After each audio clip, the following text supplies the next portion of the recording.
Welcome to Metal Collector. Today I'm going to take a look at 10 good debut albums from the new breed of thrash metal. Stay tuned.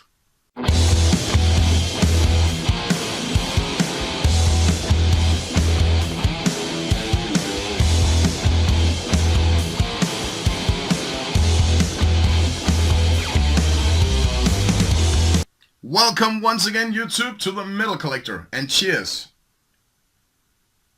Still freaking hot here in Denmark. I haven't seen a summer like this since my childhood, I think. So, I've been looking very much forward to do this video. It will be about my favorite genre, thrash metal. I enjoy death metal, heavy metal, doom, black, hard rock, but my all-time favorite genre will always be thrash metal. I really love it.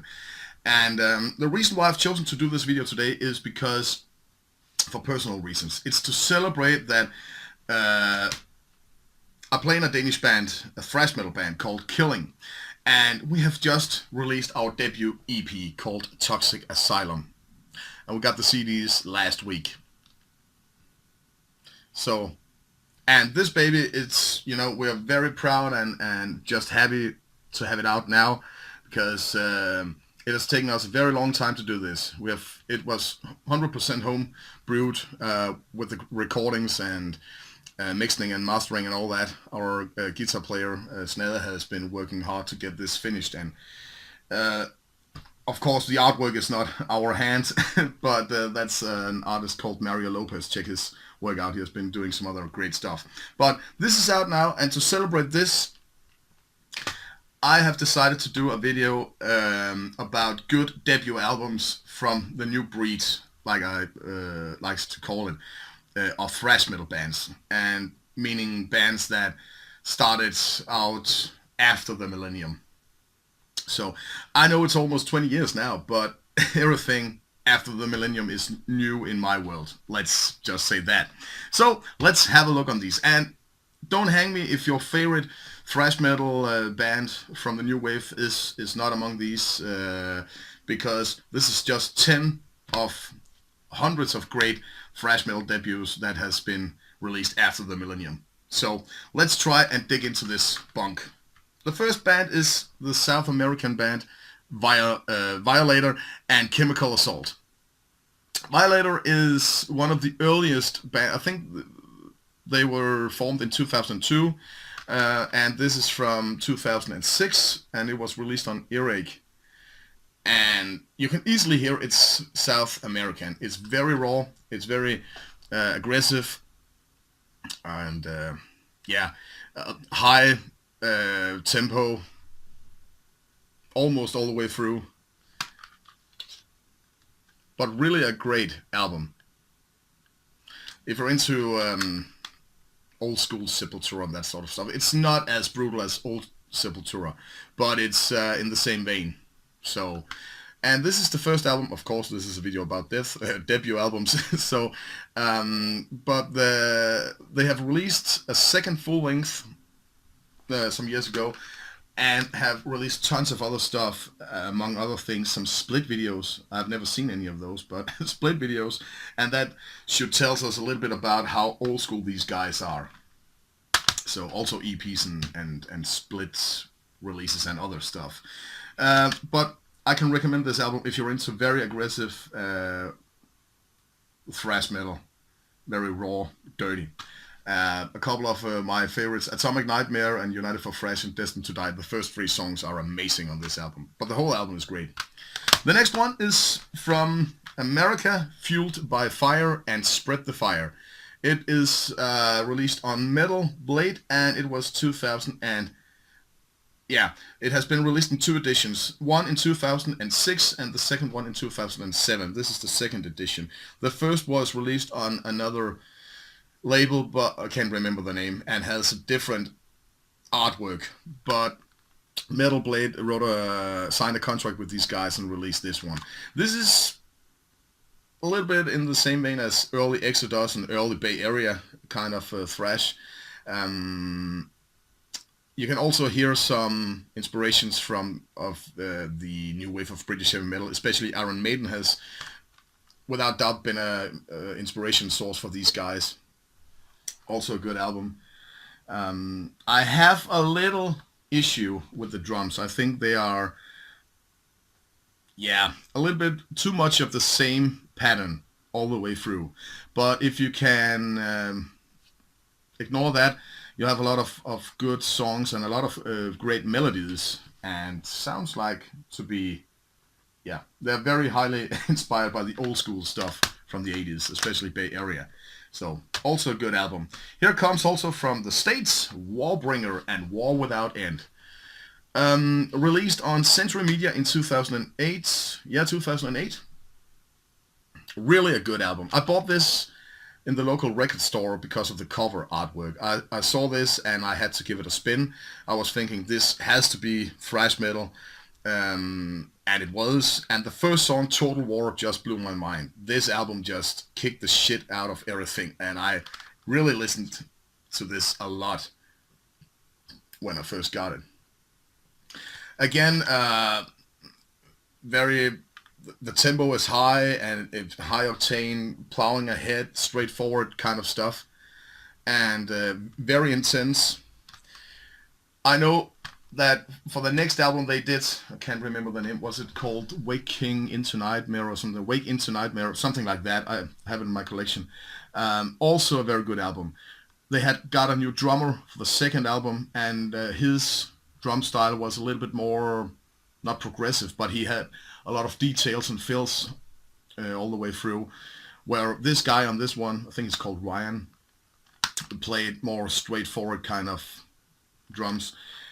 So this is very intense. The next album is a little bit more, what can you say? The variation is wider on the next album, and they show more sides to what they can do, and the songwriting is probably also a little bit more complex than on this one. But the intensity is not as high on the second one because of especially the drums. It's probably more interesting, the second album, but this is just very intense, and I love that feeling on this album. Especially check that out. Here comes also from the States, Bonded by Bloods with Feed the Beast. Released on Earache in 2008 as well. 2008, yeah. A very charming thrash metal album. This sounds like, Bonded by Blood, of course, Exodus inspirations, and you can hear that. But also a lot of inspirations from the later period of thrash metal in the 80s, especially a band like Forbidden. You can hear some inspirations from that band as well. They have a vocalist here called Jose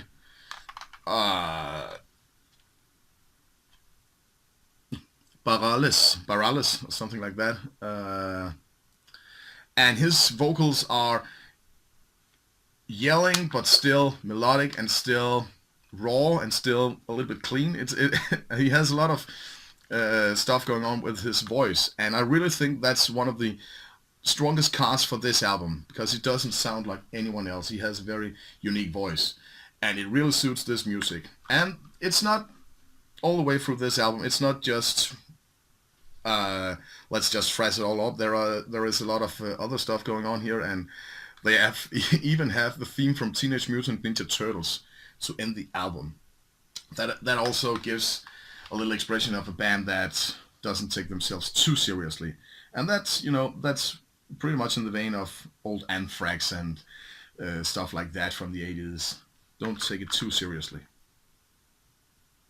But also good. The second album is also good. The third album they did from 2012 called The Aftermath, I think. I don't have it in my collection. I've been listening to it. I was not thrilled about it. I know I was not the only one. It got a lot of bashing when it was released because the band sounded way too off what they had done on the first two albums. And Jose isn't the vocalist anymore in the band. He decided to jump out. I think it was something to go to school or something after the first two albums. So the third album was one of the other guys that took over the vocal duties, and I don't know. It's a little bit shame. It's a shame because they really had something good going on with these two albums. So the third album, yeah, just went this way, in my opinion, and a lot of other people. Cheers. So Here comes a beauty. Evil or Evil, um, released. It's Into the Grave, and it's released on Eric also in 2008. 2008. This is really one of my favorite new thrash metal albums. Holy shit! When I got this, I listened to it just with Wallbringer. I think I got them in the same period, and I listened to these albums so often. They were really good. And yeah, this is an edition with a pick and a patch, a double album version, where you can see how they recorded Into the Grave. I remember in some of the reviews they got with this album, some people claimed that they were too much of a Slayer clone. I can easily hear the Slayer inspirations, no doubt. But I don't consider this to be a Slayer ripoff. They have also some of their own personality in the music. So for me, this is really a good album. The songwriting is really good. There are the diversity all the album through. It's not just constantly aggressive attacks. It's also a lot of other stuff. Thrasher, the song Thrasher here is probably one of the best songs, thrash metal songs written after the millennium, in my opinion. Holy Christ, this album is good. Seek it out and seek the band out. Unfortunately, they lost the bass player that was involved with the first two albums. He died, I can't remember why, but he died in Sweden on tour. And yeah, the band continued though, and have still active to this day. So check out this band, and especially this album. It's really good. And speaking of Sweden, here comes Antichrist. This is this is released on Higher Roller Records in 2011. It's called Forbidden World. A good album. A lot of this is just pure-hearted, straightforward thrash metal attack. Not so much bullshit here. They just wanna go forward in a good way, and the vocalist screams with. He has a very raw kind of vocal style, and with some screaming and some other stuff. And the production of this makes it pretty much very underground. A lot of reverb and stuff like that. A little bit like Vulture, but no further compare. How do you say that? Don't compare it to Vulture, the music itself, but you know when I say reverb and sounding old school and all that. Anyway, a great album. I haven't been catching up on the rest of the discography with this band, but I have to. I remember I bought this when I saw them live in Denmark some years ago in Fredericia. I played a great show, and I bought this album. And yeah, I don't really know why I haven't been catching up on the rest of this band, because I really like this one. I will do that. Here, let's go to Canada with Tillery and the album Murder, Death, Kill, released on Napalm Records in 2012. This is a speed metal / thrash metal attack. It's very melodic, but a lot of energy as well, and punkish kind of feeling to it. They have a female vocalist, and her voice almost sometimes reminds me of some Death Angel kind of stuff. Early Death Angel. They have also released, I think, 3 or 4 albums now. This is my favorite. I also have the second album, Origin of Extinction, I think that's the title. And that's also good. But this is very pure-hearted with a love for speed metal as well. So, a lot of great melodies in this one. And still has its own aggression. So it's not like it's not too much of a melody maker. But we need more bands like this that combine speed metal with thrash metal. Just speed metal bands. We need more speed metal bands. Don't know why we don't have more of those. And now we'll talk about female-fronted bands. This is an all-female band from South America. Nervosa and the debut album, Victim of Yourself. There is a lot of hype going on with this band at the moment. It also released on Napalm Records. This is from 2014. Yeah, there is a lot of hype going on with this band, especially because the three people involved with this band all are girls or women, and some people claim that that's the reason why they are being hyped, because of three girls playing thrash metal on this level, because it's very good. And that is why I say bullshit. It's because of it's great, actually. This band is just great. It's very aggressive and brutal, and it has some small sides that almost is in the borderland between primitive early death metal and thrash metal. But still, I consider this to be thrash metal. They also combine some blast beats, and that is, that issue is up for a debate whether it should be within the thrash metal genre or not, with blast beats. Testament also did it recently on some of their albums. I think if it's not too much, then it's okay. And I think the way Nervoso does it, it's just the right amount. It's okay, but not too much, though. But this album, I think this is my favorite. I haven't heard the latest album they have done. They've just released the third album.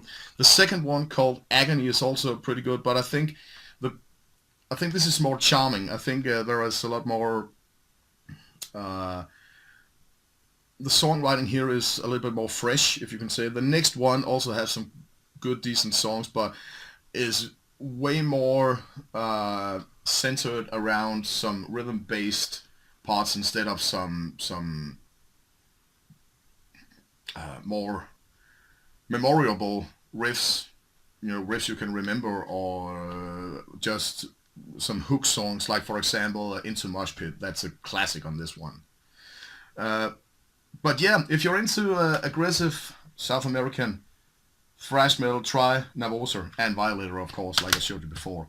Let's go to Denmark. Here comes Battery and the debut album from these guys, called Armed with Rage. Yeah.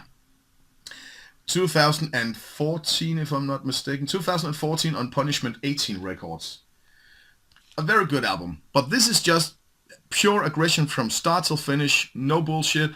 No prisoners. Just let's go from 1 to 100 in I don't know. This is just, yeah, insane thrash metal, you can almost call it. I really dig this band. I've seen them live a couple of times, and they're just playing very well and have a lot of energy on the stage as well, and the music is created to be played live. They did some. I also have a couple of the tapes. I think they did 4 demos, or EPs, if you can call it, on tape before this came out. And they have recently, recently, I think it was last year or 2 years ago, they released the second album. I still need to buy that one. I've heard it, but I don't have it. Not yet. Again, a question about money, and yeah, you know it. So, but this album is great. Check it out. Punishment 18 Records has been involved with many thrash metal releases within the last, I don't know, 8 years or something, 10 years. They released great stuff.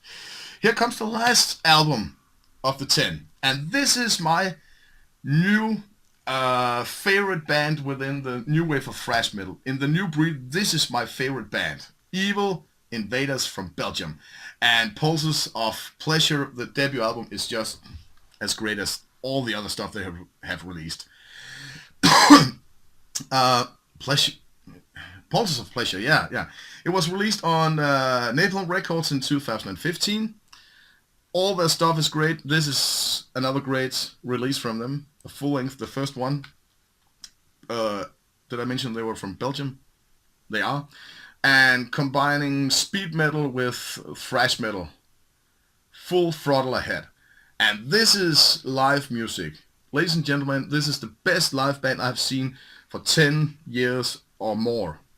I've seen them live 3 times within the last year and a half, and holy shit, they just it's breathless. You can see these guys. It's the best live band we have within the metal scene at the moment, in my opinion. I love this band. And this album has Fast, Loud and Rude and Pulses of Pleasure, of course. Uh, Stairway to Insanity, Venom, Master of Illusion. This is just a great album. I do think the new album, or the latest album, they released it last year, Feed Me Violence, is better than this one. They have just taken everything up a step up. And that was, I think it's my favorite album from 2017, Feed Me Violence. So check out Evil Invaders and all the discography. This album, Feed Me Violence, the EPs as well. If you're into speed metal and thrash metal, you won't be disappointed. These guys and Vulture are probably my two favorite bands within the new breeds, new wave of thrash metal. So, that was the 10 albums. Thank you very much for watching this, and like I mentioned in the last video, there is a little competition coming up within a short while. I haven't completely figured out the details yet, but we'll get to that. Thank you thank you so much for watching, and have a nice day out there, and thrash them all up! Metal. Cheers.